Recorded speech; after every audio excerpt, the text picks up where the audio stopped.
Grace and peace, family. Grace and peace to all of you this evening. Do me a favor and give me a one in the chat if you can hear me. Give me a one in the chat if you can hear me. So glad to be with y'all once again tonight. I praise Yahweh. I praise Him for life, health, and strength, and the ability to speak truth in the earth in a time when truth is scarce. All right, we got a lot of ones going on here tonight. I hope y'all are well. I hope y'all are blessed. So far, so good this week. The Most High is always good. And if you know it, then you ought to praise Him. We're going to be talking about this term right here tonight. And it's a very important conversation that we need to have because oftentimes when we're in situations like what we're seeing going on right now in the world, it's easy, like a fish that you're trying to grab a hold of, for the meat of the matter, the heart of the matter, to slip away.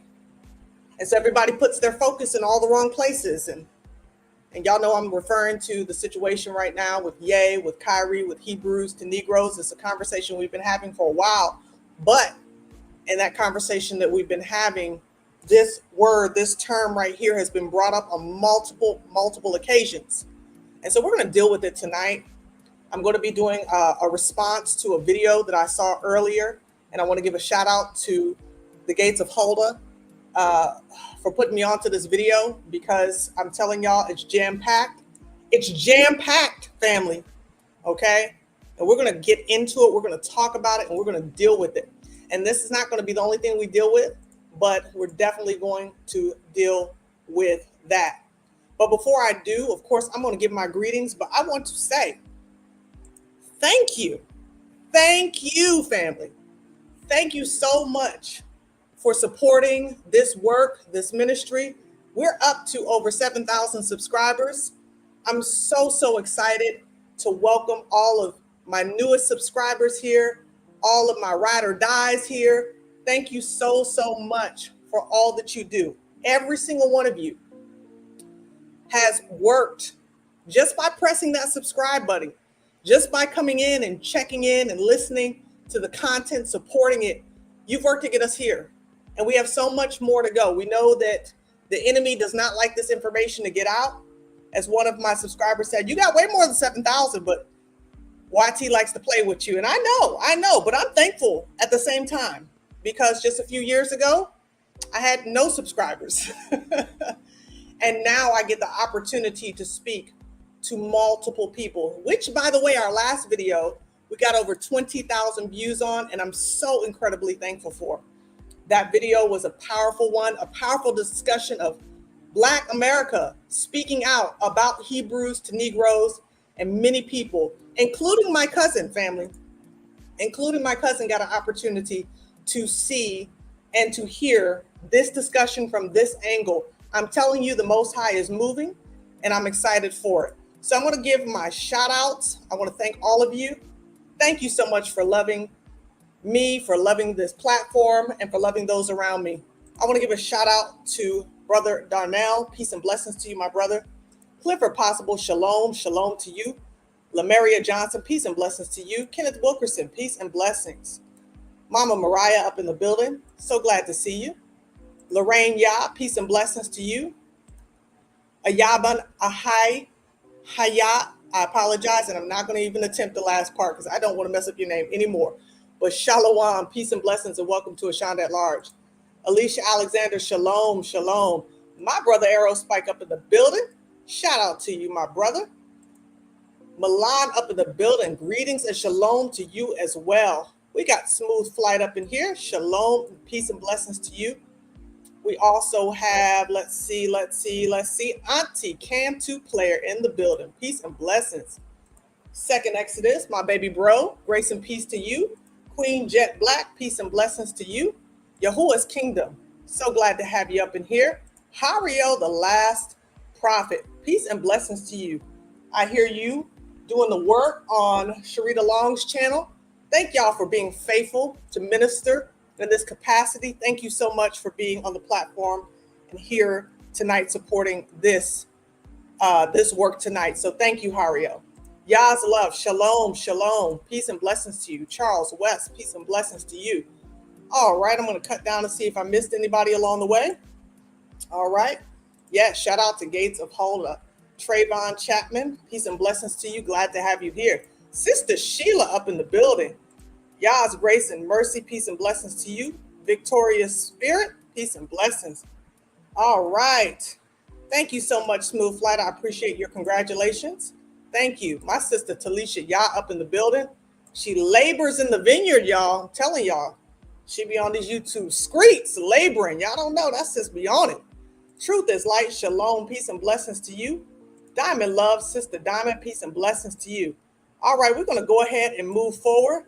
Can't do so without my saying shout out to my sister Pam. Peace and blessings to you, sis. I haven't seen you in a minute. Glad to see you tonight. And my sister Ruama up in the building. All right, family. All right then. We're going to go ahead and get into it. We're going to get into it tonight. So I'm going to be sharing with y'all this video that I saw earlier.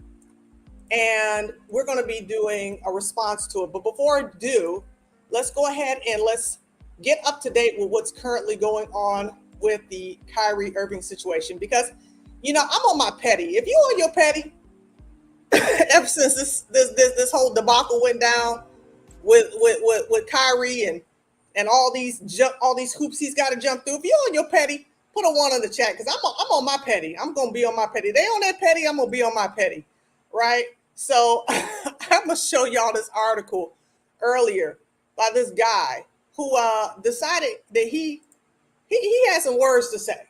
Okay, I don't know who this joker is.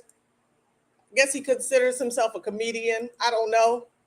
But this is what he said about Kyrie. And like I said, I'm going to be on my petty. I think it's time we get on our petty a little bit. You know what I'm saying? Because anytime anybody says anything about us, it's all good. They can say whatever they want to say about us, and it's all good. And we just got to get over it, and we got to deal with it.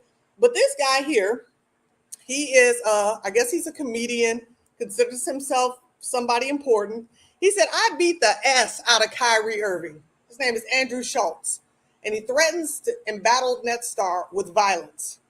So it says Kyrie Irving has been on the receiving end of a lot of criticism over his recent actions. The fact that the Brooklyn Nets superstar decided to promote, and you see, yep, keep using that word, that's what we're going to talk about tonight, an anti-Semitic movie on Twitter, be it intentionally or otherwise, has unsurprisingly drawn the ire of more than a few folks out there. One of those people seems to be comedian Andrew Schultz. In a recent episode of his podcast, Schultz had now former UFC middleweight champ Israel Adesanya as his guest. Now this guy here, his name is Israel. Oh, the irony. Oh, the irony. So this is the guy here, this white dude, Andrew Schultz, that talked about what he was going to do to Kyrie. Obviously, the topic of conversation centered around fighting, so at one point the host decided to throw some massive shade on Kyrie. Oh, I would beat the S out of Kyrie, said Schultz. Easy. That's easy. That's easy. No, that's easy. That's easy. KD, that'd be more difficult, obviously, because he's 7 feet tall. Okay, now I'm not going to play the video, but even here in this article, it says, excuse me, y'all. It says, even if he was just joking, that's some heavy and disrespectful shade throwing by Schultz. Now, we won't likely get a response from Kyrie Irving here, who is in his defense, isn't actually a violent guy. One could argue that the net star has been unfairly portrayed in the media as a bad person, when the truth is that he's actually a pretty decent dude. Then again, you can't really say that he hasn't brought all this unwanted attention and drama to himself. So I'm going to stop that right there. But family, come on now. So you telling me that it's okay for this guy to sit there and talk about how he is going to beat the S out of Kyrie Irving, who ain't done nothing to him? Do you understand what I'm saying? He's done nothing to him. He has not said anything to him. He's not brought his name up at all. Okay, he's not threatened him. But this guy can get up there and he could just out of the blue say whatever he wants to say. And who's going to take responsibility for that? Who's going to sit him down because apparently, he's some type of celebrity. Who is going to sit him down and threaten to cancel his endorsements? Who's going to sit him down and tell him he needs a week of Black sensitivity training? Who's going to do that? Do you see the hypocrisy is absolutely ridiculous? Because when it comes to us, nothing matters. Nothing matters. Why should it matter? It's just us. Y'all get the thumbs up for me. Thank you so much, Brother Vincent, for your super sticker. I appreciate you so. Thank you. But who's going to hold him accountable for those words? Nobody, right? Because when it comes to us, we should just get over it. Everything that happens to us, we should just get over. So I wanted to share that with y'all real quick because I thought that was actually very sad. It's very sad, and it's telling of how we, as a melanated people, are treated in every land of our captivity to this day. This stuff ain't ancient. It's ancient and it's present. And it's a continuum that just seems to go with the tapestry and the flow of time. That it's quite all right to just treat us any kind of way. And yeah, truth is light. I thought he might be too. I looked that up. They said he's Irish. They said he's not. They said he's not one of the Jewish people. But regardless, that speech is anti-Semitic. Let's go ahead and let's talk about this term anti-Semitic. We're going to go ahead and take a look at this video. I got some things I want to share with y'all tonight. But when y'all see this video, I think it's really going to blow you away a little bit. I think so. So I'm going to go ahead and do the setup for this video as I'm getting ready to put it on. So the setup of this video is that it's a group of guys who are on a panel. Some are white guys, and there's one Ashkenazi, and there's one Israelite. And they're having this discussion. All right, so y'all take a listen to this, and I'll be back and forth between my mute button so that it's not doubling up and giving my commentary. Take a listen.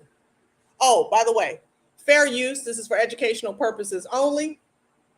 So let me get that out of the way. All right, transitioning into Kyrie Irving. Yesterday, if you watch the panel, I think they started the show with this, but Shams tweeted out yesterday, sources, NBA Commissioner Adam Silver and Kyrie Irving met this morning and the sides had a productive and understanding visit, paving the way for the Nets and their suspended star to work through his steps on a potential path forward. So hopefully positive outcomes from that. And from last episode, Aaron commented on our last episode and offered to share his perspective on the Kyrie situation. So I want to get into that, let Aaron share his perspective, and the floor is yours, sir.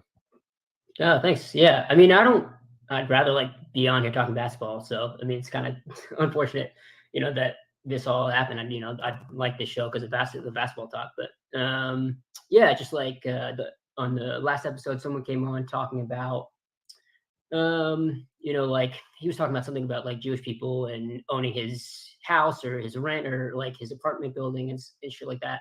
And I just wanted to talk about when you say things like that, what you probably don't even mean you're saying, but what that, what the effects of that are. I mean, in terms of Kyrie, Kyrie can say and do whatever he wants, right? We're in America, it's free country. He can post whatever he wants to, but he works for the NBA. So the NBA also can discipline him if they think what he said or did was wrong.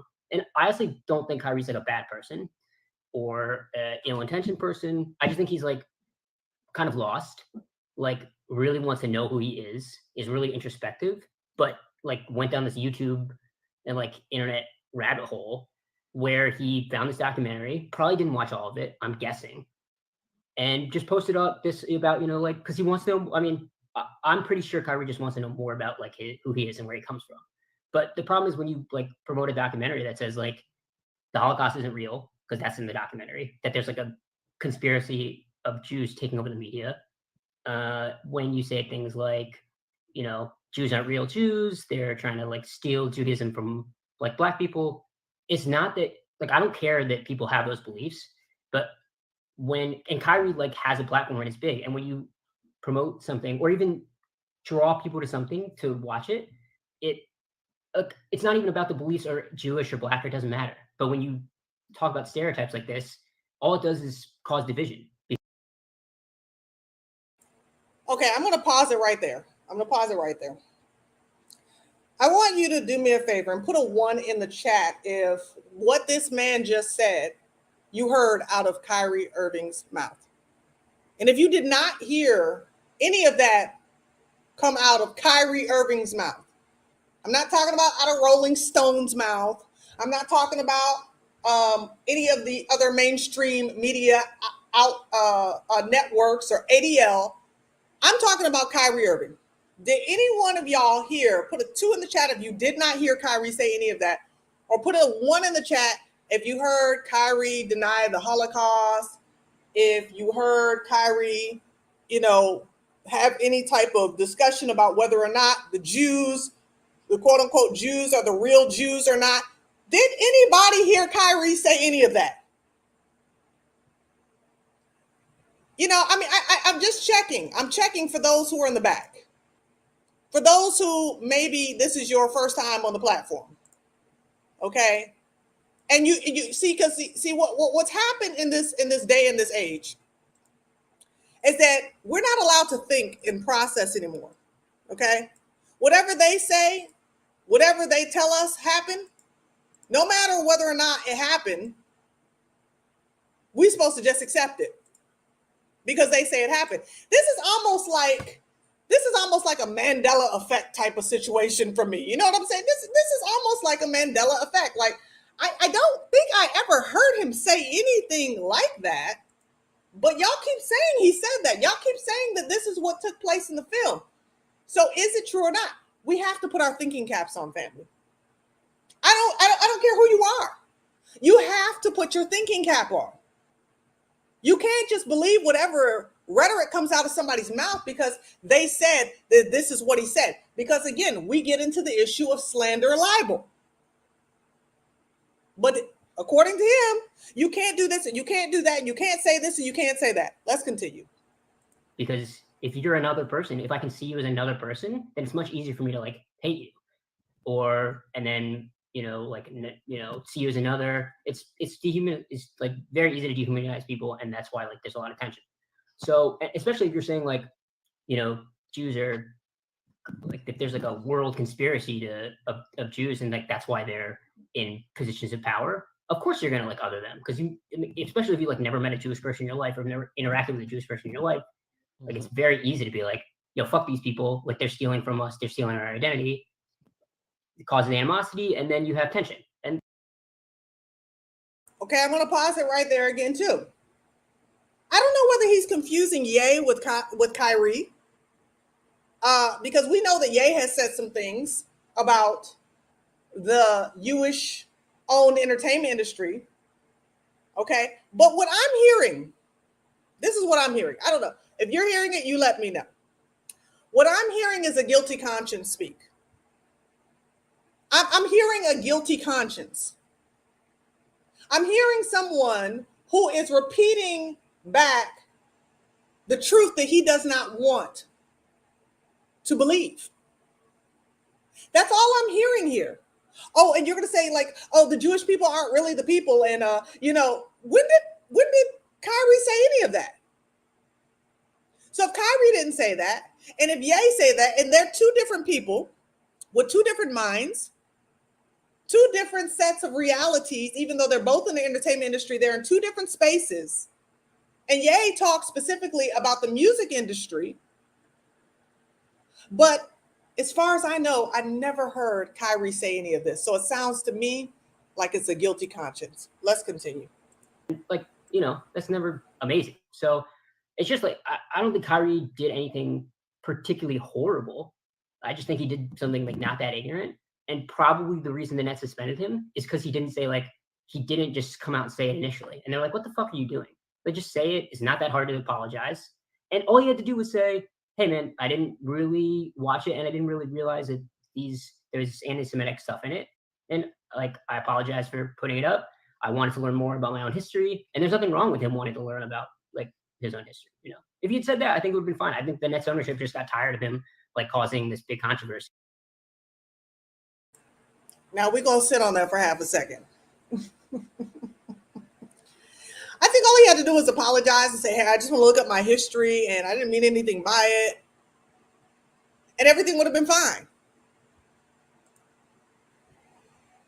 Now, see, this is my position right here, family. What the heck is he apologizing for? But are we all living on the same planet? Because, you know, it's been my understanding over the past few weeks that Kyrie has done just that. He has apologized, quote unquote, for them being offended. He apologized and said, I'm not here to even go over religious and political situations. That's not my place on earth. I'm here to love everybody, right? He's done all of these things, but yet he keeps stirring up controversy. I'm telling you, these people have a guilty conscience.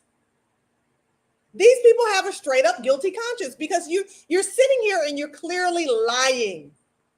You're lying because the whole entire world is literally watching you tell a straight up bold-faced lie when they can look and see that after 6 games, Kyrie still isn't on after he did exactly what you quote unquote said. If he just did, then everything would have been all right. Let's continue. See, and they were just like, I'm tired of this. We're going to suspend you. Yeah, I mean, I think that's it.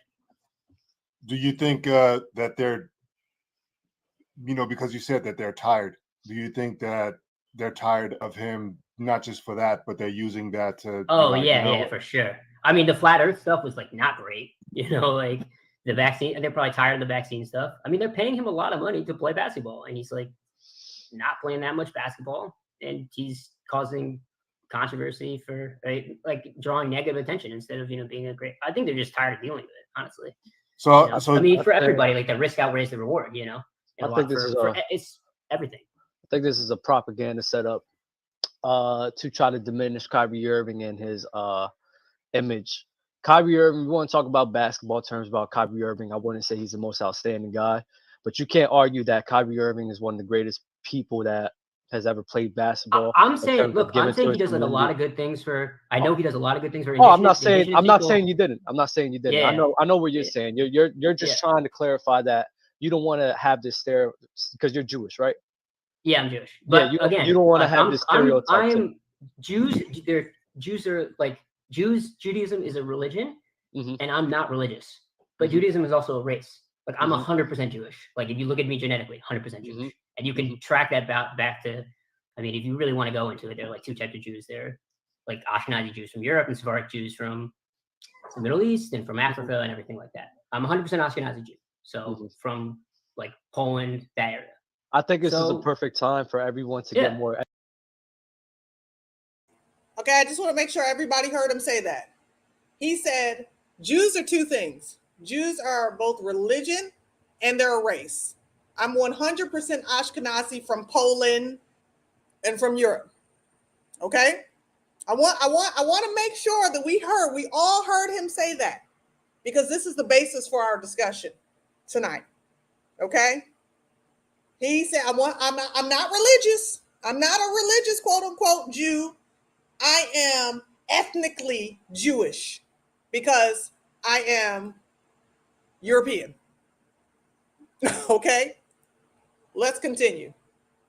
Educated on the religion itself. Yeah, 100%. I do agree with you to a stance where I don't think that type of stereotype should be labeled on the Jewish community, because I don't think that's true. I do think though that there is things lost in the history books. Me, in my personal opinion, I do think that Black people were the first people of the planet. So in turn, Black people were the first Jews. So that's different. Opinion. That's mm-hmm. different though, because then everybody is Black. Like, you know what I'm saying? Like that's not really a good argument for me, because everybody came from Mesopotamia, like 100%. It's proven scientifically. Mm-hmm. But then people, you know, they moved to different places. Like of course, the first people were black. Like, you know, if you go far enough, if you're back enough, everyone's black. But So you know, like they moved, and the people from that region are different enough where the origin, you know, they're from Israel, and that's not Africa. It's the Middle East. So like, you know, it's like a different. I see what you're saying. The point what I'm Yeah. saying is that Kyrie Irving and what he was trying to do was he was trying to shed light on the information that, you know, we as black people should be more informed about our history and what happened in the past. Right. In my opinion, I think he just made a mistake. I think so it's a too. documentary. Yeah. He Yeah, should have picked a fucking different documentary. You know? Let me finish my point though. Yeah. So I think Kyrie Irving, I do agree with you to an extent where he probably didn't do the homework and see if there's any anti-Semitic views, and I understand that. But I think there's a bigger issue at large here. I think that this is an opportunity for Kyrie Irving is a guy who's known to speak out against the norm, think outside the box, and he's a guy that is trying to shed light on the information. And one of those is the secret societies of America, the elites of the elites. I personally believe that there's secret societies in this world.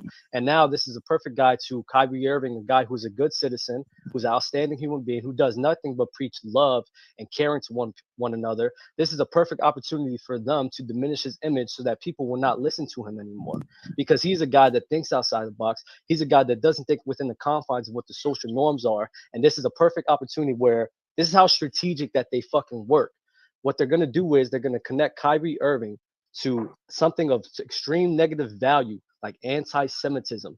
And us as human beings are are visual creatures. So when we see Kyrie Irving and something in that negative light, in our unconscious mind are going to start viewing Kyrie and his name in a negative light.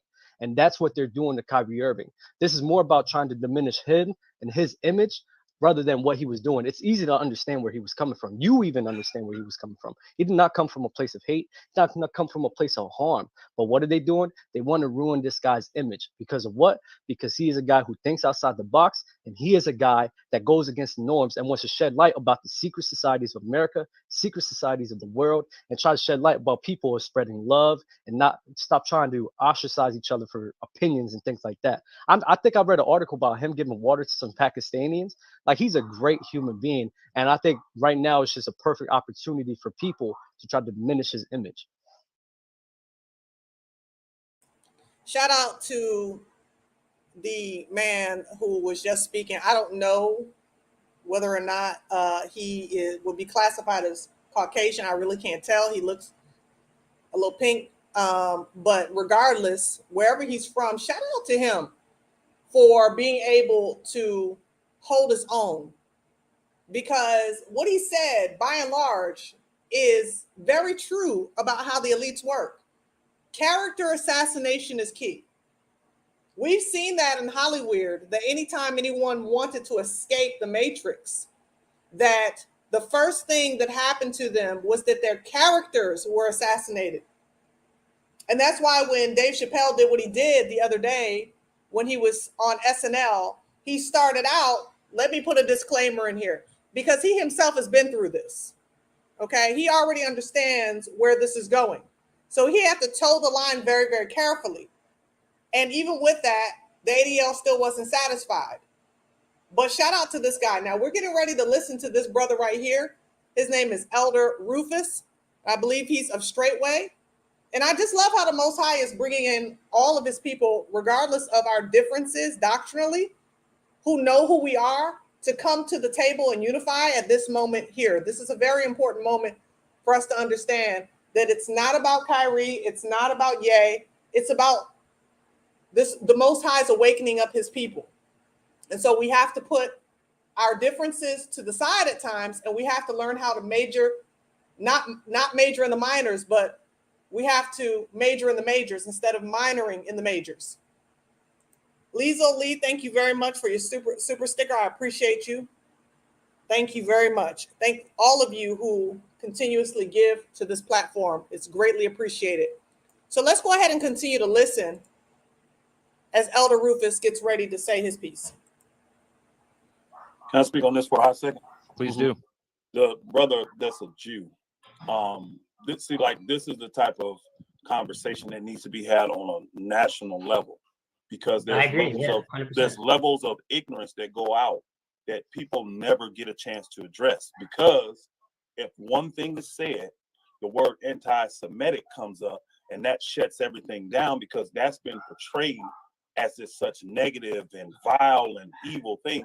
The problem is, like, I'm listening to you, and you freely on here for the whole world to hear admit that you're Ashkenazi, right? So anybody that can process, anybody that can research, could go right and say, where did Ashkenazi Jews come from?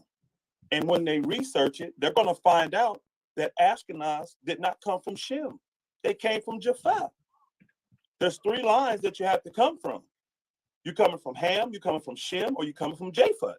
And you admitted you're an Ashkenazi Jew, which I believe. But you came from the line of Japheth. If you go back, that's not relevant though. It's not even relevant. Family, I'm gonna tell you right now. I want you to do me a favor. If you're not sitting down, relaxed, find a space to calm and cool down. Because this dude about to get on your nerves. Okay? You're going to be like me earlier yelling at the screen. Okay? Did you hear what he just said? He said, that is irrelevant. The fact that you just told me that my lineage just does not come from Shem, but comes from Japheth, is irrelevant. Oh, it gets worse. It gets worse, family. Thank you so much, Chosen by Yah. I appreciate you, sis, for the super sticker. Thank you. It gets worse. We're going to take a listen, though. Listen. It's not relevant at all. It has nothing to do with the fact that I'm Jewish or not. It's not relevant. Hold on, bro. I listen to you. It is relevant because when you use a word like anti-Semitic, that is coming from being anti against the line of Shem. Would you rather I say, brother, like, hold on, bro. I never cut you off. No, I know. But I'm saying, if I use the word anti-Semitism, would you rather say like anti-white Jew? Would you rather say that? Okay. This is the stuff that happens. This is the ignorance that goes forth. When the truth starts to come out, it gets suppressed. This is what they're trying to do to Kyrie. They want to suppress this level of truth that's in that movie. I actually know the man personally. They wrote the books and did the movie. I know him personally. I've had him for years. But if you do any research yourself, you're admitting you're Ashkenazi, and I believe you. But when you look up, where did Ashkenazi Jews come from? What line are they from? They came from the seed of Japheth. So that does not make them Shemitic or Semitic. And that's where the problem comes. That's why he's saying, how could I be anti-Semitic when I know who I am? I am from the line of Shem. So how can I be against myself? That's what he's saying. And now Jews will say, like you just said, well, that's irrelevant. That doesn't matter. Yes, it does, because now truth is being presented to the world.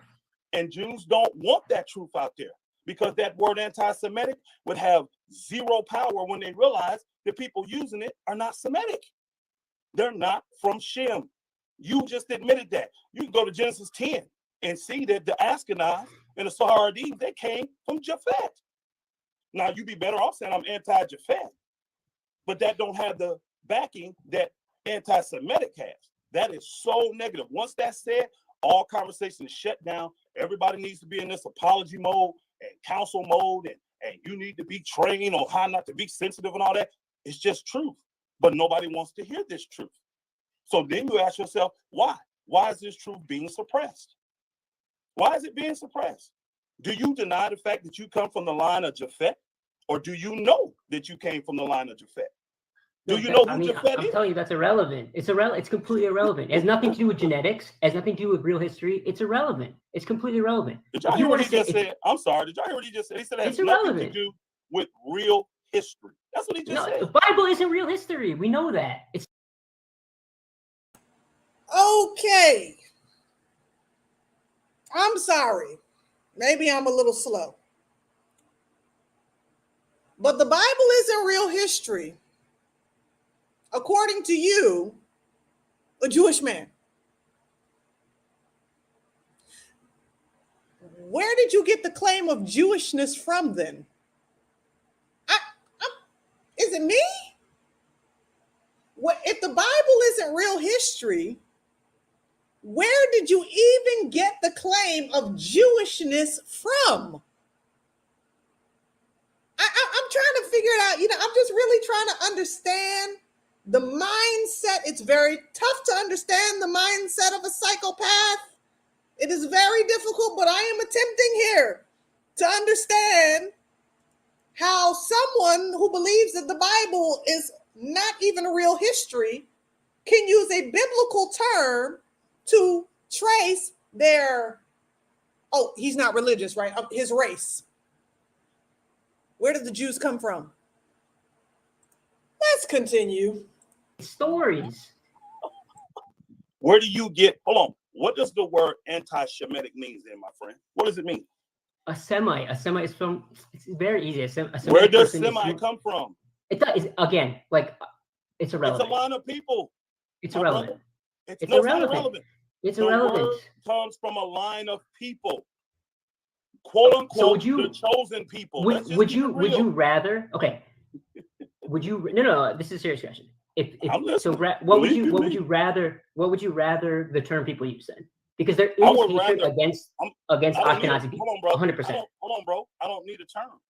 The proper term would probably be anti-Japhet, because that's the line you came from. See, y'all see this comment here? This is my problem here. Sister Juanilla, I believe that's Juanilla. Convert, 100% agreed. But where is he converting from? He doesn't even believe in the Bible. He doesn't believe in the Bible, so where is he converting from? This is the problem with their line of thinking, with his line of thinking. And I know the Jewish rabbis are here going, oy vey. Get this idiot off of the screen, please. He's really, really messing us up here. He's messing us up. He's scrambling the whole story. How is it that we can get these people to believe that we are the chosen people? The chosen people of what? When your boy just said that we all know that the Bible is made up history. Let's continue. You didn't come from Shem. But see, that's fine then. But here, hold on, bro. But I'll take that. That's fine. I don't believe that, but that's fine. Hold on, bro. Japhet is not from the chosen line of people. Shem, that line is the chosen line of people. That's the chosen people of Yah. That's the chosen people of God. Hold on. You just said it. You just said it. I heard your words. The Bible is not real history. It's not real. But the word, the anti-Semitic comes from the Bible. No, it comes from a word that's in the Bible. I got you. Okay.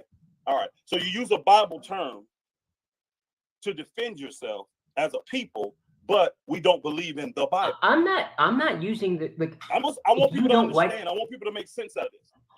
I'm saying if you don't like the term anti-Semitic. No, bro. No. If you don't like it to refer to Jewish people, okay.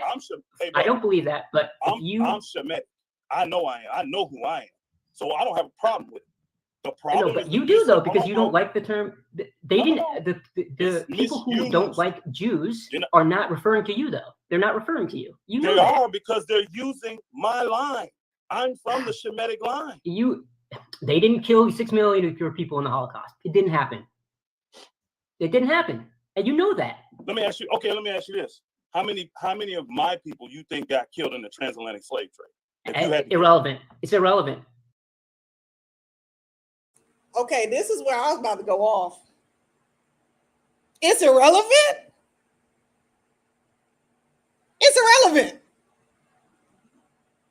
How many of my people got killed during the transatlantic slave trade? And that's irrelevant too? Everything that this brother says is irrelevant. It's all irrelevant? 300 million irrelevant? Oh yes, Brother Karras. Yes. He's exposing himself. He doesn't even understand the grave he's digging for himself. Because that's exactly our point. That is literally our point. Nothing that happens to us is relevant. And you know funny thing about this, right? The funny thing about this is that they continuously bring up the Holocaust. And Dave Chappelle, I'm so glad he brought this point out, because he says, you can't blame that on us. You cannot blame what happened in the Holocaust on Black people. If you want to go see your fellow European of German descent, then you can blame them. But how dare you blame us for an atrocity that took place over 2 or 3 years in an entirely different country, but you want to continuously use that term, the Holocaust, as a mind control tactic to bring back a pain that you would tell us none of your ancestors were slaves. So how is it then that you can keep using this rhetoric of the Holocaust when you didn't go through it? Did we send you to Auschwitz? Did we burn you in the gas chambers or poison you in the gas chambers and burn you? Did we do any of that? No, we had nothing to do with that. But the difference between us and you is that you had everything to do with what happened to us. Everything. You stole our identity. You put our ancestors on ships that you purchased. You took them to the Americas and to the Caribbean and made them live in cabins on plantations that you owned. You enslaved. Your ancestors enslaved our ancestors, but yet you have the audacity to come telling us about the Holocaust and that it is irrelevant. I'm telling you, family, exposing themselves. 250 years of chattel slavery compared to 3 years of an event that happened in a whole different nation. But what happened to us right here in the United States of America and all over the Caribbean at the hands of his ancestors is irrelevant. Wow. Let's continue. You're just doing whataboutism. It's irrelevant. They didn't kill you because of your race. They didn't kill you because of your race. They enslaved you. But not, no problem. Yeah, it's irrelevant. I think the people can see where the issue lies. When the real facts hit the table, the instant word from your mouth multiple times has been it's irrelevant. You're talking about stuff that was invented in like the 1980s or 70s. It's like not real. It's not real. He said it's not real. All right, my brother. It's not real. Cool. We can get back I know you've done your like research, but it's not real, and we all know this. You just didn't have a Jewish person on to tell you that, and you probably never met a Jewish person. It's fine. I do a lot more than research. I didn't want to do an argument like this, like, because I knew you would come against me, and we're never going to agree. If you actually notice, I'm not arguing with you. I'm not amped up about it.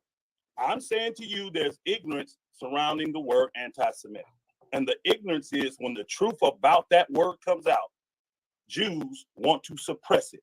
Ashkenazi Jews like yourself, Sephardim Jews like your brethren, they want to suppress that. They don't want that level of truth coming out. And there's ignorance behind that word. All you have to say is this person anti-Semitic. Now the world's going crazy. That's what the brother above you was I don't think Kyrie's anti-Semitic. The brother above you was just talking about that. This man didn't say a word. All he did was make a post. And all these assumptions and accusations have come on him to degrade his character.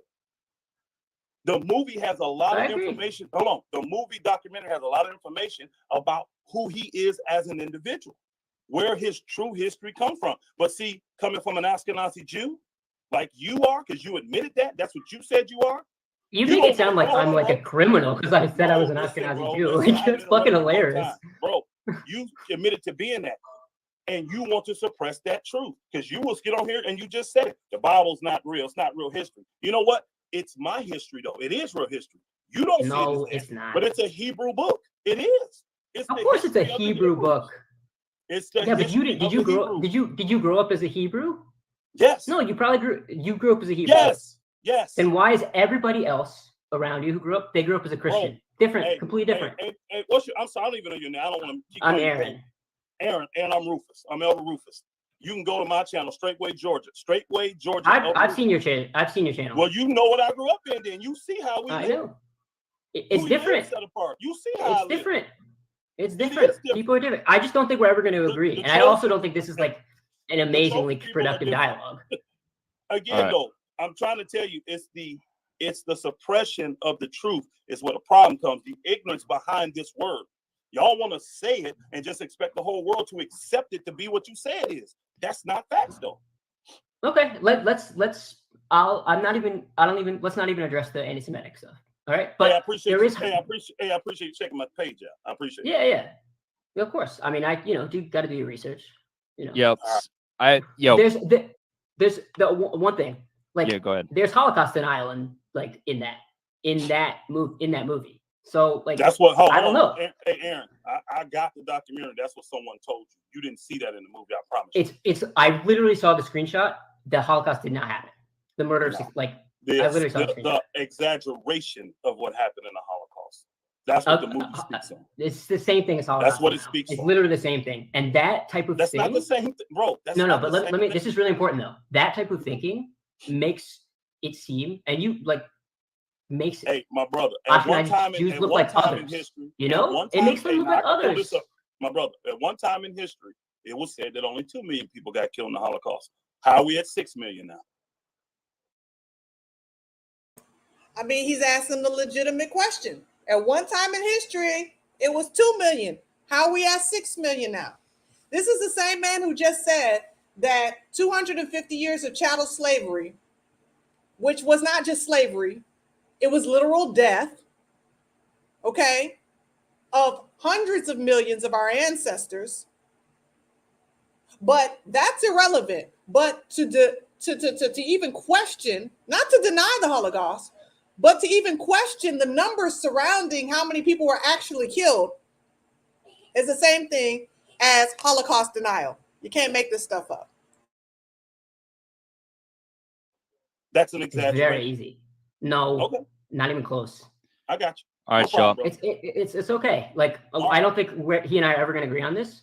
Definitely. But like, I'm glad someone could come over from talking to my side, because Yeah, and also ridiculous things. But I appreciate that you guys were able to come on and express your perspectives. I know that last episode there was, it felt like there was a lot of kind of from one side of the spectrum, and you want to come up and share the other side. Yeah. Shout out to brother Rufus, to Elder Rufus, for how he handled himself during this time. Y'all give me just 1 second. I got to get my little man out of here. I forgot he was laying on the couch. Just one moment.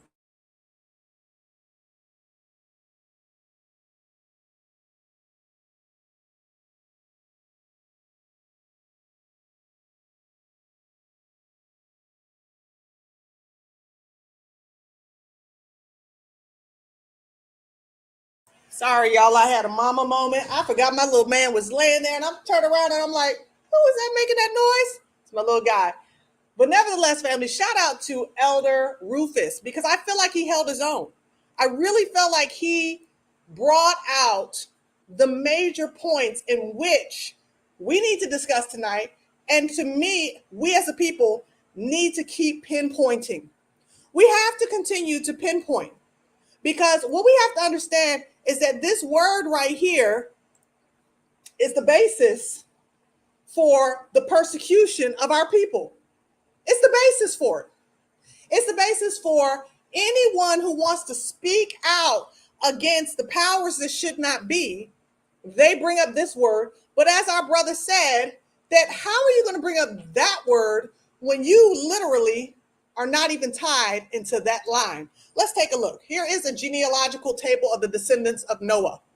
Okay, you'll see over here on the left, you'll see Japheth. Okay, Noah had 3 sons, Japheth, Ham, and Shem.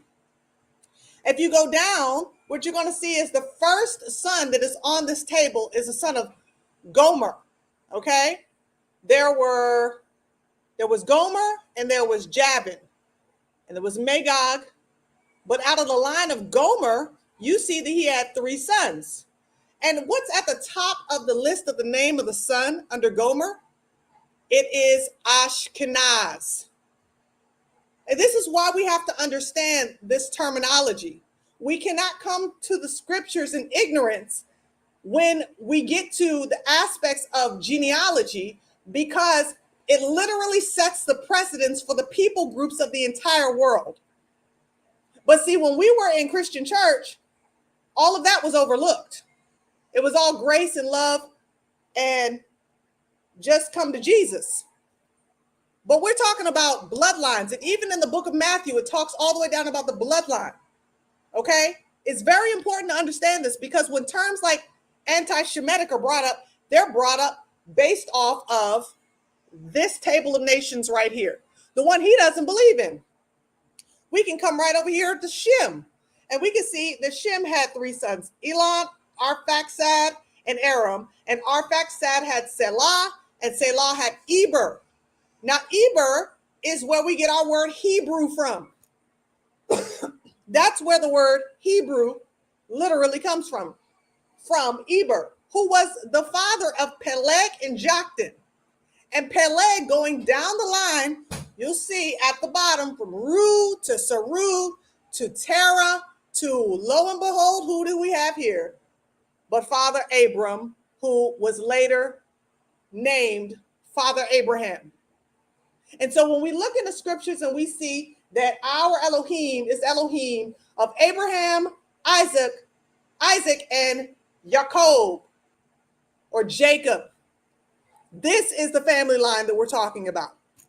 And it's very important that we understand that. You see, we have to arm ourselves with this information the same way that Elder Rufus did, because he pinpointed and he brought to light that which they want to hide. I showed y'all this last week. We need to look at this. Semitic. Relating to or denoting a family of languages that includes Hebrew, Arabic, and Aramaic, and certain ancient languages such as Phoenician and Akkadian, constituting the main subgroup of the Afro-Asiatic family. We have to deal with this, because we just heard this man, his name is Aaron, 100% openly admit before the entire world that he is of European descent. European. That's exactly right. They hate the table of nations. You see, if this was in the New Testament, then they can say, oh, well, they're New Testament deniers. But this is literally smack dab the first book of scripture, and they hate it because it destroys their narrative. But we need to understand this, because when they're using terminology like Semitic, then we need to understand where it comes from. This is what they do. And family, the reason why I want to address this is because it's more than just that video that we saw. We're talking about these people who want to walk around and they want to pretend as though they are the perpetual victims. They want to pretend as though they've done no harm to us. They want to pretend as though they don't have a history of dealing with us in a very demonic way. But do me a favor and put a 1 in the chat if you've ever heard of Leo Frank. If you haven't, put a 2 in the chat. Because we're going to talk about Leo Frank. We need to talk about this man. Because we need to understand how much history has been covered up when it comes to the relationship between the so-called Jewish people and the true Israelites. Now, this comes out of the Nation of Islam Research Group. Okay? I'm going to read a little bit of this so y'all can understand the story behind this man, Leo Frank. Leo Frank managed a pencil factory in Atlanta, Georgia, and he was also the president of the Southern Regional Chapter of B'nai B'rith, the most prominent Jewish secret society. 13-year-old Mary Fagan was one of about 120 child laborers working in the factory. She operated a machine that attached the metal band that holds the rubber eraser to the wooden pencil. On Saturday, April 26th, 1913, when the factory was deserted, the little girl came to the office of Leo Frank to get her pay of $1.20. In very much the same way as Hollywood mogul Harvey Weinstein is accused of doing, Frank used his power as the factory boss to lure her to a back area and attempt to sexually assault her. Mary resisted, and in the struggle, Frank struck her and knocked her unconscious, and then strangled her to death. He left a trail of clues leading to himself, so within a few days of the murder, he was arrested. He was later tried, convicted, and ultimately sentenced to death. After 2 years of legal appeals, Frank was kidnapped from his Georgia prison cell and lynched. He is claimed to be the only Jew ever lynched in America. Now, this is what Leo Frank looks like. And the reason why you need to understand this story is because guess what happened? This man, Leo Frank, decided to accuse 2 black men of the murder. 2 of them. All right? Now, this was one, the night watchman. His name is Newt Lee. Okay? He was the one who came across the body of this young lady. And he was the original suspect to the crime because he was the original person who saw her. But he had an airtight alibi, so they couldn't label it. They couldn't label him as the murderer. Then comes James Conley. Okay, now here, y'all need to hear about James Conley. Conley says that on the day of the murder, Frank ordered him to be a lookout stationed on the first floor as Frank, a married man, Weinsteined young females in the second floor office. Conley said that he had performed that lookout service for Frank several times before, so he was well familiar with the assignment. When an unsuspecting Mary Fagan came in that day to get her pay, she went upstairs to her boss's office, not knowing she was walking into Frank's trap. Moments later, Frank called Conley upstairs in a panic, explaining that he had accidentally struck and killed the girl. Frank then ordered him to help him conceal the body in the basement and swore him to secrecy. As a black man in 1913, lynch mob Georgia, Conley did as he was told. But as the case became a front page sensation, Conley came to believe that Leo Frank was about to scrap their agreement and pin the murder on him. So Conley confessed to the police about his role in helping Frank conceal the body. His statement was so detailed, and the details matched the physical evidence that the police and prosecutors believed him. And thus Conley became one of the strongest witnesses against Leo Frank.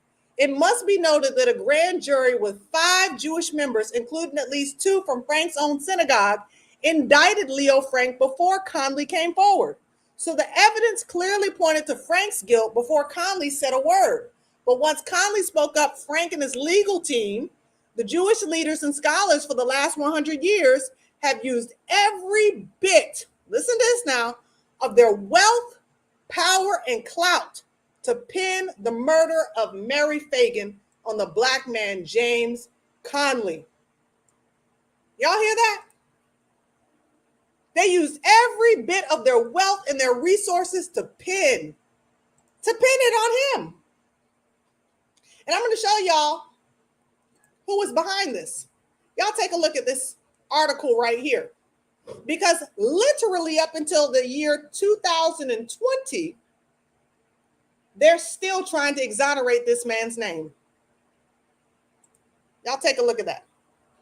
Who do y'all see over there, right there in the left corner? The ADL. This is the lie that the ADL was telling. That they were going around, a mob of people saying, hang the Jew, hang the Jew. This was the cry of the furious mob outside the Atlanta courthouse where Leo Frank, a northern Jew, stood trial after his arrest in 1930 for a murder he did not commit. This is what they said. Antisemitism hung heavy in the courtroom as Frank was found guilty and sentenced to death. So you see, they've been using that term anti-Semitic for a very, very long time. A very long time. Full of lies. And this is what they said. Mary Fagan's murder was the work of a Negro, declares Leo M. Frank. The Atlanta Constitution headline, May 31st, 1931. Her family is fighting against Jewish men as of 2 years ago in high places, including the ADL, that is still trying to exonerate that man and his reputation and pin it on a black man. I'm telling you. I'm telling you, family, this is what we're dealing with. This is what we're dealing with. So when they talk to us about this term anti-Semitic, it's been going on for a long time. And every time they get an opportunity to pin something on us, to this day, they're going to do it. To this day. Oh, but you can't talk about them, though. Get them thumbs up. Get them thumbs up so people can hear the truth. You can't talk about them today. You literally cannot talk about them. Y'all take a look at this video right here. If your Texas house was destroyed by Hurricane Harvey, you can get emergency funds unless you support the boycott of Israel. I'm not joking. 21 US states have passed similar laws which ban state funds going to people or businesses who choose to boycott Israel, a country which a recent UN report has labeled an apartheid regime. But America was born on boycotting. Remember Britain, taxes, tea, ring a bell? And now survivors in Dixon, Texas, filing for emergency funds, have to sign a contract stating the applicant does not boycott Israel and will not boycott Israel during the term of this agreement. The state government is plainly telling its citizens that either they get to keep their right to boycott or they can get help rebuilding their homes. What kind of choice is that? Strong-arming folks who have just suffered a disaster, lost everything, into signing away their constitutional rights for the term of this agreement, which is what? Forever? And it doesn't stop there. A church in Kansas recently urged its members not to buy products from companies which profit from Israel's illegal occupation of Palestine. A math teacher who is a member of this Mennonite church has since been barred from working as a state contractor after she refused to say that she wasn't boycotting Israel. How can a government punish a people for what amounts to a thought crime? Imagine civil rights proponents in the 60s being told, you either buy cookies from the KKK or you don't get electricity. Or women in America's suffrage movement being granted the right to vote as long as they don't push for equal pay. Remember these folks? They lived in a senior citizen home in Dixon. If they were that Mennonite church collectively boycotting Israel, would the government just leave them to drown? Sorry, y'alls know the rules. You buy from Israel or else. And let's get something straight. It should not be illegal to boycott Israel. It isn't anti-American and it isn't anti-Semitic. It's an individual's choice which the free and fair government of America should keep out of. Because without boycotting, where would America be? Family, that was 5 years ago. That was 5 years ago. And we're still in that. We're still in that today. All of those states, they still hold this on their laws. Thank you so much, Beverly, for your super sticker. I appreciate you so much. Hariel, the last prophet, all praises unto the Most High. Congratulations on 7,000 subs, sis. I'll catch the rest in the AM. I know that's right, bro. I got to work in the AM. Shalom. Thank you so much for your love. Thank you for loving this channel. I appreciate you. But it's still going on today. We need to understand that. We need to understand that. This article was written just a few days ago. Okay? October 20th. So a few weeks ago. Supreme Court asked to overturn Arizona law requiring contractors to not boycott Israel. Free speech advocates asked the Supreme Court on Thursday to overturn a federal appeals court ruling that upheld an Arkansas law requiring state contractors to pledge not to boycott Israel. Contractors that don't sign the pledge must reduce their fees by 20%. Family, this ain't no joke.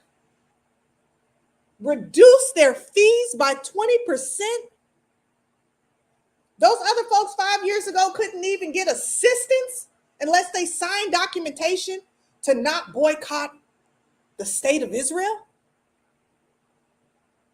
You know, this is, we need to understand the danger of what these people are proposing, this Zionist movement. Because really that's what it is. It's a Zionist movement of a bunch of atheists who don't even hold to the religious tenets of the scriptures whatsoever. They don't believe in the scriptures. The majority of them are atheists or Kabbalists, but they're holding to these political ideologies of supremacy, Jewish supremacy, so they could suppress everyone who doesn't agree with them. Republican legislators who drafted the 2017 law have said it was not prompted by a specific incident in the state. It wasn't even prompted by anything. Nothing happened. But you must pledge not to boycott the state of Israel. ACLU is trying to put an end to that. They're not the best, but shout out to them in this case. The High Court has long stood for the principle the states cannot suppress politically motivated consumer boycotts, the ACLU said. It said the 8th Circuit Court ruled that only speech and associations surrounding the boycott were protected, not a boycott itself. I'm telling you, family, the fight to be able to open up your mouth and speak the truth. Oh no, you might go hungry. You might go hungry if you do that. We can't have you speaking that truth.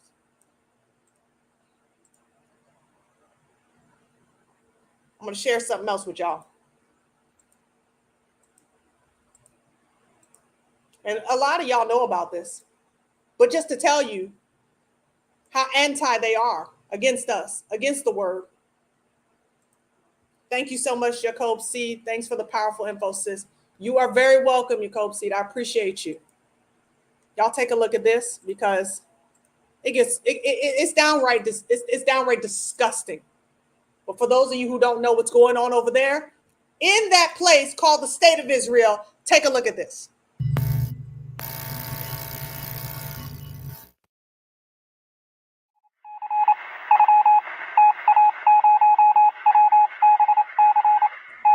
Fair use. Since 2006, about 60,000 Africans have arrived in Israel on harrowing treks through the Sinai Desert, fleeing poverty, persecution, ethnic cleansing, and genocide. As refugee camps across Africa fill up and Europe closes its gates to asylum seekers, Israel became the next best option, accessible by land and said to be a developed democracy. But instead of providing them with safe haven, Israel is both refusing to grant them any benefits and denying them the ability to work legally to support themselves. Faced with poverty and exploitation, a new nightmare unfolded. עדיין לא מאוחר, אפשר מחר לעשות מעשה, להתחיל לאסוף את המסתננים, לא צריך לחכות לבג"ץ, לא צריך שום דבר.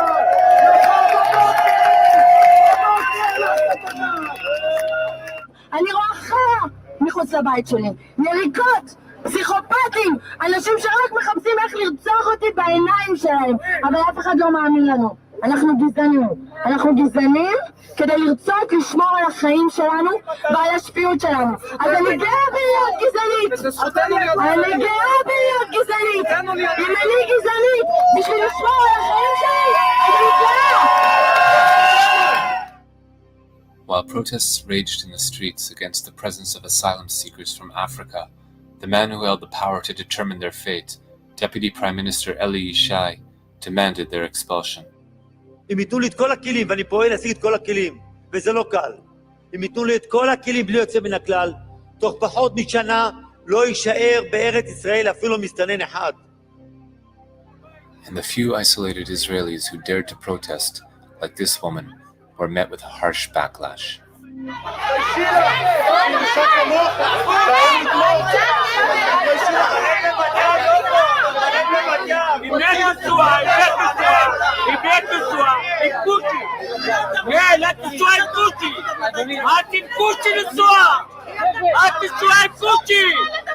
לכי את והוא! תלכי מפה! תלכי! את תשוע עם קוצ'י, לכי! לא מתפייתם!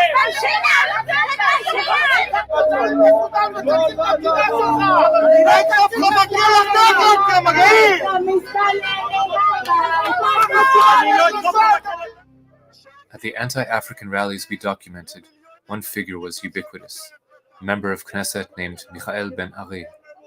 In August 2010, we interviewed him at his Knesset office. יש להם שם בית. מה זה גירוש? איזה גירוש? הם שווים הביתה. כל מדינה בעולם מתוקנת הייתה עושה את זה. נהפוך להיות מדינת הגירה, אבל יש כאלה שעוינים את המדינה. ולכן הם רוצים להפוך אותה למדינת אזרחי כל העולם. נביא לפה 1,000,000 אפריקאים, 500,000 פיליפינים, 2-3 מיליון סינים, ושלום על ישראל. למה זה מאיים שיהיו פה 1,000,000 אפריקאים? זה מאיים כי לא תהיה פה מדינה יהודית. המדינה שלנו, תקשיב, המדינה שלנו שונה ממדינות אחרות. המדינה שלנו היא מדינה יהודית ודמוקרטית. זה איזון מאוד מאוד לא פשוט, זה יכול להיות תרתי סתרי במקומות מסוימים. זאת אומרת, דברים סותרים זה את זה במקומות מסוימים. במידה ותביא לפה 1,000,000 אפריקאים, היא תחדל מלהיות יהודית. אנחנו נלחמים, לדוגמה, בתופעה של התבוללות. בעולם ישנה התבוללות של 70-80% במקומות מסוימים בעולם. זאת אומרת, עם ישראל הולך לאיבוד. לי עם ישראל יקר. Ben-Ari is known for leading nationalist marches through Arab neighborhoods inside Israel, where he antagonizes, intimidates, and menaces Arab citizens. On the holiday of Hanukkah, Ben-Ari led a rally at Levinsky Park, a public space in South Tel Aviv that has become home to many Africans who were denied work permits and the ability to afford housing. אנחנו נגיד פה לכל הצבועים האלה, אתם רוצים לעזור לאפריקאים, תיסעו לאפריקה. אתם רוצים לתת להם אוכל, לכו תיתנו להם שם. זאת המדינה היהודית היחידה שיש לנו. Earlier in the year, at an anti-African rally in Tel Aviv that was attended by thousands, Ben-Ari was joined by lawmakers from the governing Likud party and other mainstream politicians. אריתריאה וסודאן זה לא כאן. כאן זה הבית שלנו, כאן זו המדינה שלנו. אבל הדבר החשוב ביותר זה לגרש את המסתננים לארץ ישראל ולשמור על מדינת ישראל כמדינה יהודית. חברים, אני היום במליאה אמרתי, הסודנים הם סרטן בגוף שלנו. Minutes after the rally, 1,000 Israelis rioted, attacking African homes and businesses and assaulting any African they found in the streets. Here is footage shot by one of the participants in the riot, a supporter of Michael Ben-Ari. Days later, Yulia Shmuelov-Belkovich, at the time a legislator from the centrist opposition party, Kadima, called for Israelis who advocate for the Africans to be locked in prison camps alongside the asylum seekers. אני מסכם בדיוק. דרך אגב, מעבירה אותם גם לאותו מקום שאנחנו בונים עכשיו את המחנות, שיעבדו שם. According to the Israeli Coalition Against Racism, incidents of racist incitement by Israeli public figures doubled in 2012. In many cases, the targets of their hateful invective were not Palestinians, but African migrants. Chief among those targeting the presence of Africans in Israel is a corps of hundreds of state-appointed rabbis, including some of the premier religious authorities in Israel, who issued a letter forbidding Jews from renting apartments to the African asylum seekers and any other non-Jews. Here is a rabbi that we filmed, one of many who labored to promote the religious edict. זה מהלך שניסינו פה להוביל בעיר, לא להזכיר להם בתים, לחץ כזה ולאחר שדיברנו עם מהקהילה שלנו והסתובבנו, לנסות להקשות עליהם. Though painted as an existential threat, the fact remains that Africans in Israel pose no known security threat to the country. None of them have engaged in acts of terrorism against Israel, and very few, if any, hold anti-Israel opinions. Most are eager to contribute to the prosperity and well-being of the country. So why are they being demonized, and why is the government so determined to deport them? Prime Minister Benjamin Netanyahu previously warned that if the level of Arab citizens of Israel exceeds 30% of the general population, Israel could become a binational state and would lose its Jewish character. With tens of thousands of non-Jewish African migrants living in Israel by 2010, Prime Minister Netanyahu warned that their presence increases the looming threat to the Jewish character of the state. אנחנו הצלחנו לבלום את הכניסה של המסתננים מאפריקה לישראל, אחרי שהיינו באיום של כניסה של מאות אלפים. החודש לא נכנס מסתנן אחד לערי ישראל, זה כבר כמה חודשים שאנחנו משיגים את התוצאה הזאת. בחודש הקרוב אנחנו נשלים את בניית הגדר לאורך גבול סיני, ועכשיו אנחנו עוברים לשלב השני, וזה השלב של החזרת המסתננים שכבר נמצאים כאן. Already, the Israeli Knesset has amended the Anti-Infiltration Act it passed in 1954 to prevent Palestinian refugees from returning to their property. Under the new version of the law, non-Jewish migrants can be arrested on site and held in prison without trial for 3 years or more before being deported. To hold the migrants and asylum seekers before deporting them, Israel's government has built what it calls an accommodation center in the Negev desert. Blueprints of the center reveal that it will be in fact the largest prison of its kind in any industrialized nation. Currently, about 2,000 Africans languish in the detention center in what human rights groups describe as substandard conditions. This footage we shot outside the prison shows how vast it is. A comprehensive look at the interior of the prison camp has never been presented to the general public. Until the Israeli government is able to resolve the crisis, the chaos in the streets continues. This past New Year's Eve, we followed a mob of ultra-nationalists as they marched through South Tel Aviv, demanding the expulsion of non-Jewish Africans.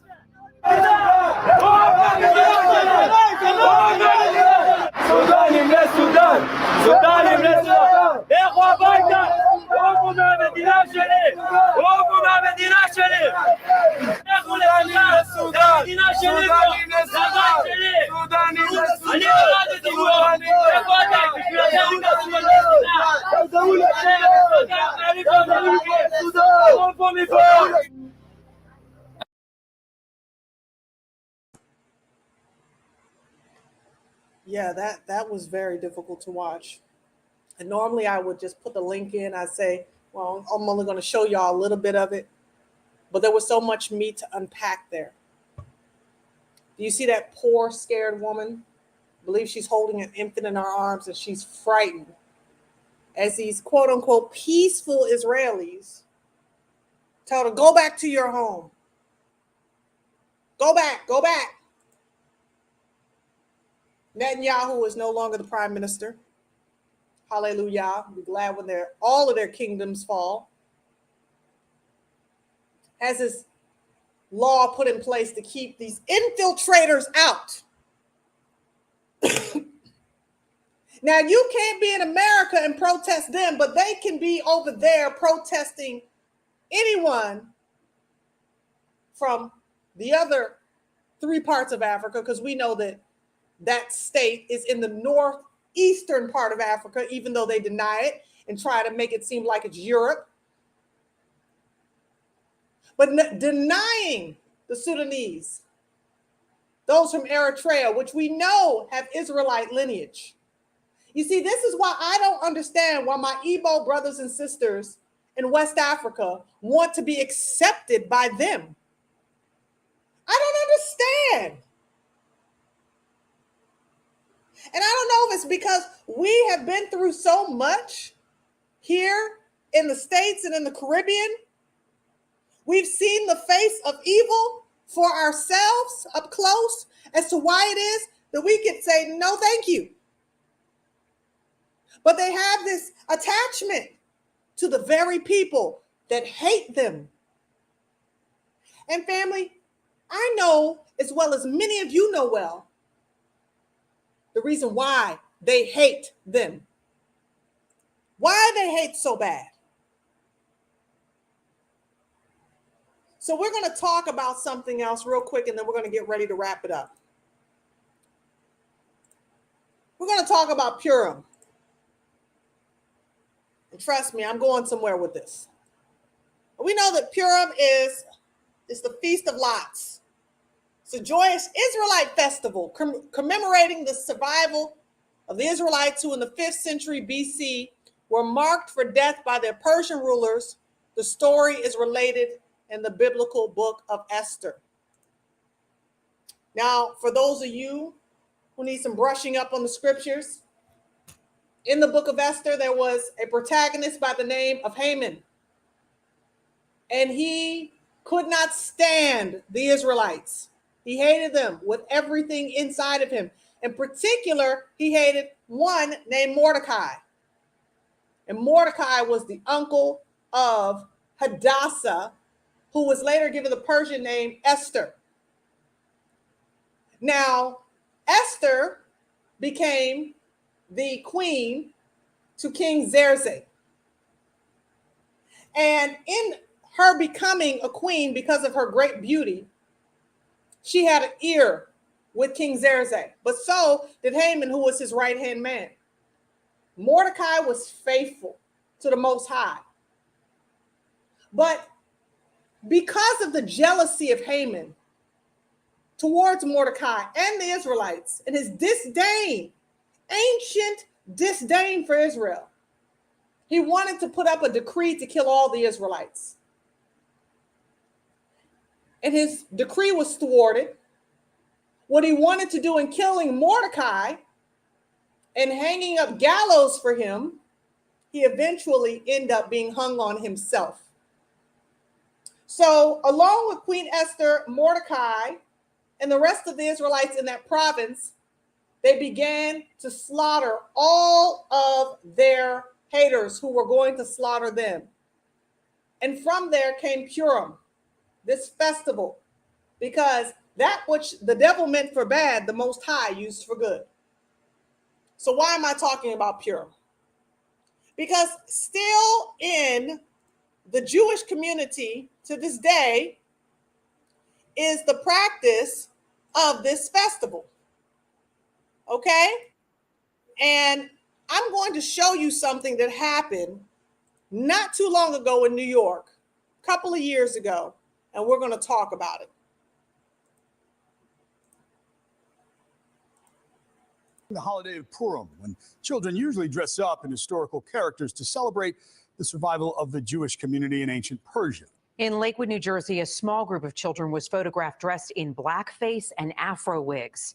News 4's Phil Lipoff joins us live with the details. Phil. Guys, as you point out, there is a large Jewish population here in Lakewood. Most we spoke with today say they do not want the actions of a few kids to define the whole group. And David, as you point out, traditionally when kids dress up on Purim, they dress up as characters from the Purim story, from the Bible, like Esther and Haman, not Black Lives Matter members. The pictures were taken Friday. Small group of white children, 4 from what we can tell, dressed like this at a Purim celebration here in Lakewood. Listen, that took some effort. For you to have on dashikis, afro wigs, and blackface, that took effort. Effort also to write Black Lives Matter on the back of their shirts. A Lakewood woman says she took the photos and posted them on her Facebook page. Fred Rush is the president of the Ocean County NAACP. He drove over to where the pictures were taken to see for himself. He says he saw the costumes and told the parents how they made him feel. I just say this is offensive. And I would hope you would take the time to teach your kids, because it's offensive not only to me, but to a lot of people. Their reaction? He says, oh, no problem. I understand, but that was it. However, it was enough to force a virtual school board meeting on the subject. We don't know if it's Lakewood children. Michael Inselbuck is general counsel for Lakewood. He's also Jewish. While he doesn't know the identity of the children involved, he did explain that Purim is a holiday marked every year by kids dressing up. However, he made no excuses for dressing like this. It's unacceptable. And we can have something, even if it's only 1, 2, 3, 4. It shouldn't happen at all. So while everyone agrees the costumes were offensive and should never be worn again, especially to celebrate a holiday, the question is, how do you make that happen? Fred Rush says it's all about education. Teach your kids. Let them know that what they're doing today could be offensive to other people. That's what I do with my kids. Well, the school board agrees. While there is no way to punish these kids, nor would they want to in this case because it wasn't on school grounds, they do say that they would like to talk to the kids' parents, explain to them why this was so offensive and hurtful. We're live in Lakewood. Phil Lipoff, News. Do y'all see this nonsense, family? Y'all see this nonsense? So Kyrie Irving, while he was not on the basketball court, decided on his own platform to post a link to a movie called Hebrews to Negroes, Wake Up Black America. He wasn't on their grounds. He wasn't on their time. He was on his own. but yet he's being punished. So here's Abigail, hit the nail on the head, mocking the real people. How many of us believe that those children thought of that all on their own, got themselves dressed, painted their faces, put an afro wig on and a Black Lives Matter shirt? We ain't stupid. You see, the reality is that they know and have known for a long time who we are. They know. Why would they choose us? Why? There's no other explanation for choosing us unless you know who the real people are. Unless you know, especially considering that particular festival, the hatred that the real Israelites faced, the persecution by Haman that the real Israelites faced, and you're mocking us because you're still persecuting us. You're still persecuting us.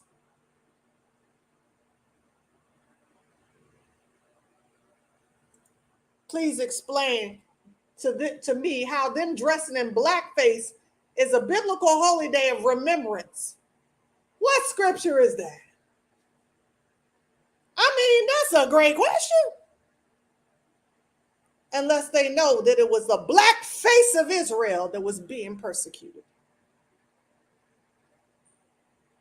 Family, I'm telling you, we can't let them straddle us down with this term right here. We can't let them hold to this talking point when we know what this means right here. We've got to shut down the conversation here at the root. At the root.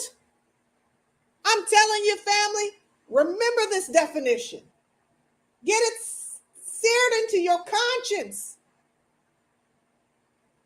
And every time anybody uses that word against you, against me, against any of true Israel, remind them of who the Semitic people, the Shemitic people are. We are the chosen of the Most High. We are the ones that hold the heritage. And any Negro pen that will tell you that this is black supremacist ideology,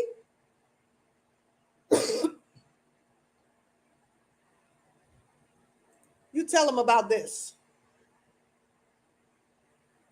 You tell them about how it is that we are continuously being treated like the scum of the earth, and everything about us in their worldview is irrelevant. So who is really claiming supremacy? Who is it? We just want to be who we are. Can we be who we are? Can we have our identity back? Even Marshall Mathers asked, the real Slim Shady, please stand up. Can the real Shemites please stand up?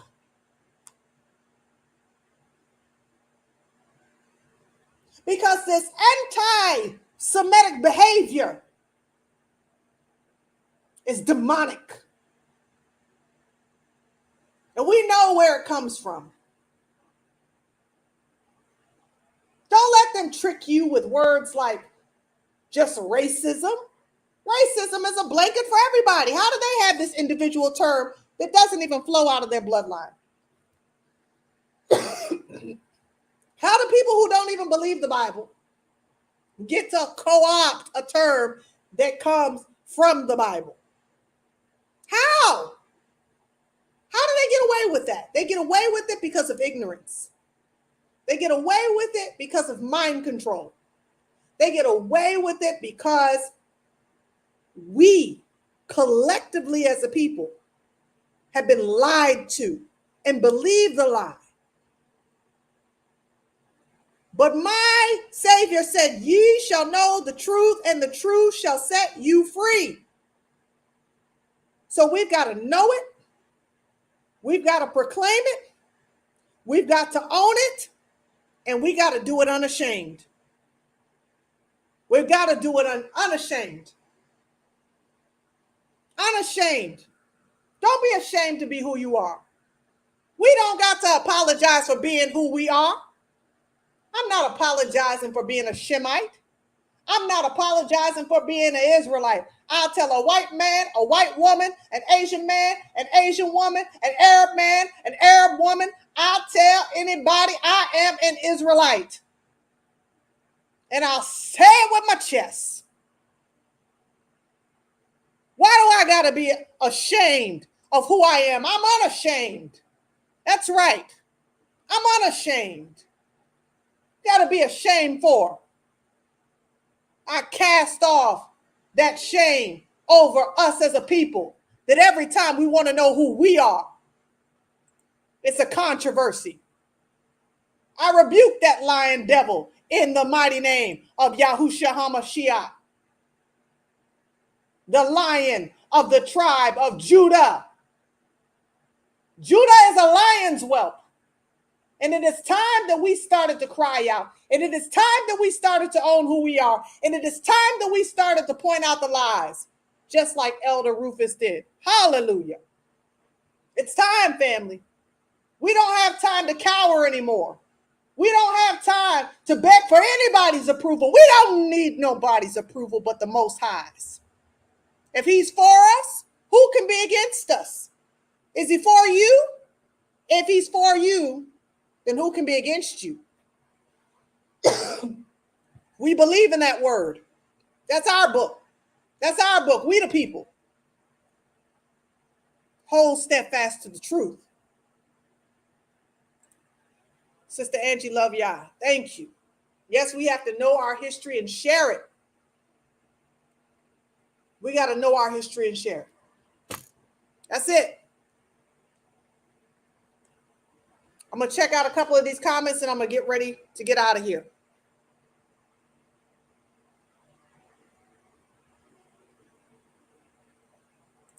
I agree, my brother. These last two videos show their true color.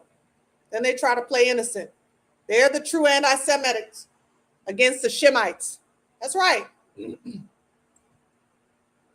Anytime they say anything to you that is offensive, get on your petty. Get on your petty.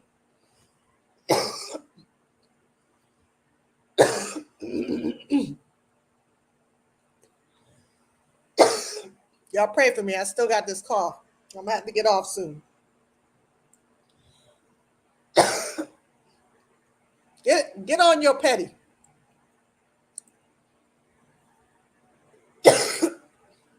All right, family. I can't do no more yelling. I love y'all.